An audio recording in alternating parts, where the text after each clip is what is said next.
হ্যাঁ guys, welcome back to my channel. কেমন আছো তোমরা সবাই? আশা করি তোমরা সবাই ভালো আছো, সুস্থ আছো। আমরাও কিন্তু ভালো আছি আর সুস্থ আছি। আর আর আমি ফাল্গুনি চলে এসেছি আমার একটা নতুন ভিডিওর সাথে, নতুন কিছু টিপস নিয়ে, যেটা তোমাদের ঘরোয়া কাজে অনেকটাই কাজে আসে, তবুও সেটা বিনা খরচে। তো চলো দেখা যাক আজকের টিপসগুলো তোমাদের সাথে শেয়ার করা যাক। আর বাবাই এখন বাড়িতে নেই, ও গেছে ওর বাবার সাথে একটু ঘুরতে। এখন বিকালবেলা, এখনও সন্ধে হয়নি, কারণ এখানে তো সন্ধে একটু লেট হয়, তোমরা জানো যারা আমার পুরনো বন্ধুরা আছো। তো আমি ভাবলাম এই টাইমটা ফিরে একটু বসে আছি, বাবাও নেই, তাহলে চলো তোমাদের সাথে কিছু টিপস শেয়ার করা যাক। তো চলো দেখতে থাকো আজকে টিপসগুলো, আশা করছি তোমাদের ভালো লাগবে। স্কিপ না করে তোমরা পুরো ভিডিওটা দেখতে থাকো। আর সবাই আমার পাশে থেকো, একটা লাইক করে দিও ভালো লাগলে। আর যদি ভীষণ ভালো লাগে তাহলে কিন্তু কমেন্ট করতে ভুলো না যে তোমরা কোথা থেকে দেখছো আমার ভিডিওগুলো। তো চলো শেয়ার করা যাক তোমাদের সাথে, চলো। তো চলে এসছি আমার টিপসে।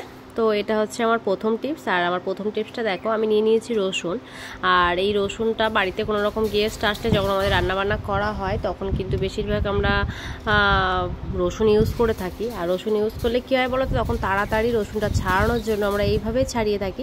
আর তাতে আমাদের নখে কিন্তু প্রচুর পরিমাণে যন্ত্রণা হয়, ব্যথা হয়।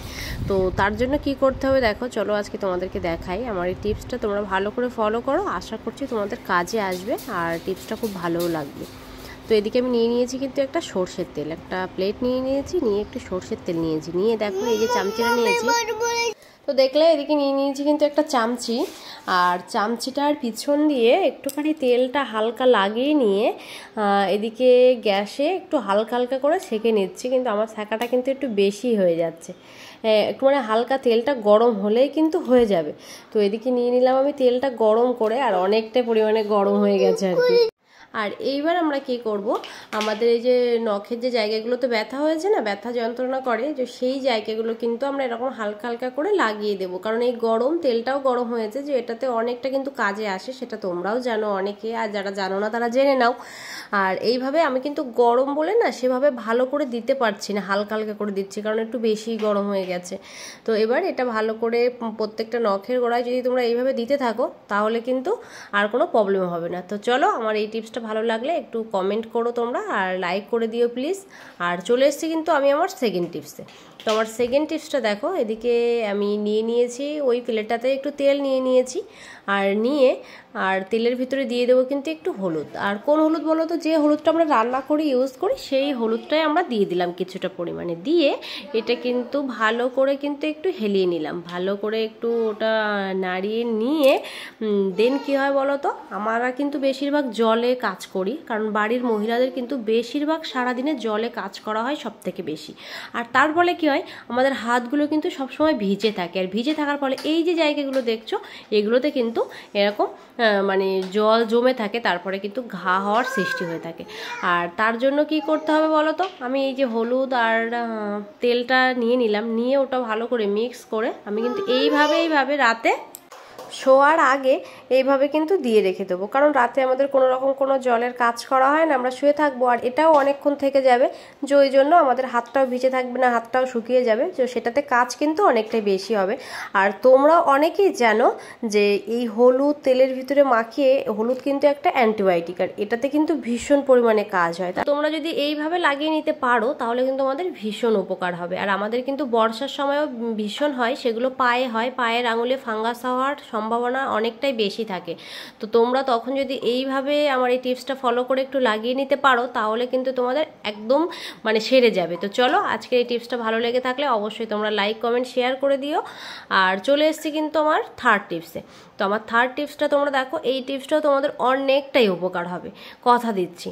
তো চলো, এদিকে দেখো নিয়ে নিয়েছি আমি একটা কড়াই। আর কড়াইয়ের যে চারিপাশের কালো, এটা দেখেছো? এটা কি হয়েছে বলো তো, আমি যখন কলকাতাতে বাড়িতে গেছিলাম, রাজেশ তো একা ছিল, আর ও এই ছোট কড়াইটাতেই রান্না করতো, আর আলাদা কড়াইগুলো আমি তুলে রেখে গেছিলাম। তো ও রান্না করতে করতে কখনো সেভাবে ও ব্যস্ত থাকতো বলে সেভাবে হয়তো মানে ধুইনি, মাজা হয়নি, সেভাবে প্রেশার দিইনি। তো তার জন্য কি হয়েছে, রান্না করতে করতে তেল চিটেগুলো এমনভাবে পুরোটাই কালো হয়ে গেছে। আর ভিতরেরগুলোও দেখেছো একদম, কিন্তু এই ওপরের যে কালো, এই কালোগুলো কিন্তু নিচেও ছিল। যে আমি এই একই পদ্ধতি ফলো করে আমি কিন্তু ওই ভিতরটা দেখো কিছুটা পরিষ্কার করে ফেলেছি। তো ভাবলাম চলো আজকে আবার তখন তো তোমাদের সাথে শেয়ার করা হয়নি, তো ভাবলাম এখন একটু শেয়ার করে দিই। তো কড়াইতে আমরা রান্না করলে আমাদের তেল মাল মশলা কিন্তু ভীষণ পরিমাণে জমে যায়, আর তার ফলে কি হয়, ধীরে ধীরে যদি আমরা সেভাবে পরিষ্কার করে না ধুই তাহলে কিন্তু ওখানে ধীরে ধীরে কালো হয়ে যাওয়ার সম্ভাবনা থাকে। তো দেখতেই পাচ্ছ আমি ওইদিকে রান্না করেছি, আমার কিন্তু তেল চিটে পড়ে কিন্তু কালো হয়ে গেছে, পুড়ে গেছে। তো তার জন্য আমি নিয়ে নিয়েছি জল, আর যতটুকু মানে আমার তেল মাল মশলা লেগে থাকবে ঠিক ততটুকুই কিন্তু আমার জল দিতে হবে। তো আমি জল দিয়ে দিয়েছি, দিয়ে কি করেছি, আমাদের যে সার্ফটা আমরা ইউজ করি কাপড় ধোয়ার কাজে সেই সার্ফ দিয়ে দিয়েছি 1 চামচ 1.5 চামচ যে যেমন দিতে পারো দিয়েছি, দিয়ে নিয়ে নিয়েছি কিন্তু এই খবরের কাগজ। আর তোমরা কি ভাবছো যে এই নিউজ পেপারটা কী করবে, এটাতে আবার কি হবে, তো দেখতে থাকো। এটা ঠিক এইভাবে দিয়ে ওর ভিতরে কিন্তু আমি পুরোটা দিয়ে দিয়েছি, আর দিয়ে এইভাবে একটা কাঁটা চামচি নিয়ে একটু কিন্তু ভালোভাবে ওগুলো সব জলের ভিতরে ডুবিয়ে দিয়েছে। দিয়ে তারপরে এটা কি করছি দেখো, এদিকে চালিয়ে দিলাম গ্যাসটা চালিয়ে গ্যাসের উপরে দিয়ে দিয়েছি। আর এটা কী হবে বলো তো, এই যে ধীরে ধীরে জলটা ফুটবে আর যতটা পরিমাণে তোমাদের মানে কালো হয়ে যাবে পুড়ে যাবে ঠিক ততটুকু কিন্তু তোমরা জল দেবে, তাহলে ভালো হবে। আমি দেখো আর একটুখানি বেশি জল অ্যাড করে দিয়েছি, দিয়ে আর এদিকে একটা কাঁটা চামচ নিয়েছি, এদিকে আমার জলটাও ফুটে গেছে। তো আমি কি করব, এইভাবে কিন্তু নাড়াতে থাকবো। আর এইভাবে নাড়ালে কি হবে জানো তো, ওই যে ভিতরের যে তেল মাল মশলার যে কালো দাগটা পুড়ে গেছে না সেটা কিন্তু উঠে যাচ্ছে, সেটা উঠে যাবে। তো এইভাবে তোমরা যদি হালকা স্লো হাতে ডলতে থাকো তাহলে কিন্তু এটা একদম পরিষ্কার হয়ে যাবে, মানে খাটনি ছাড়া তোমার অতটা কষ্ট করতে হবে না।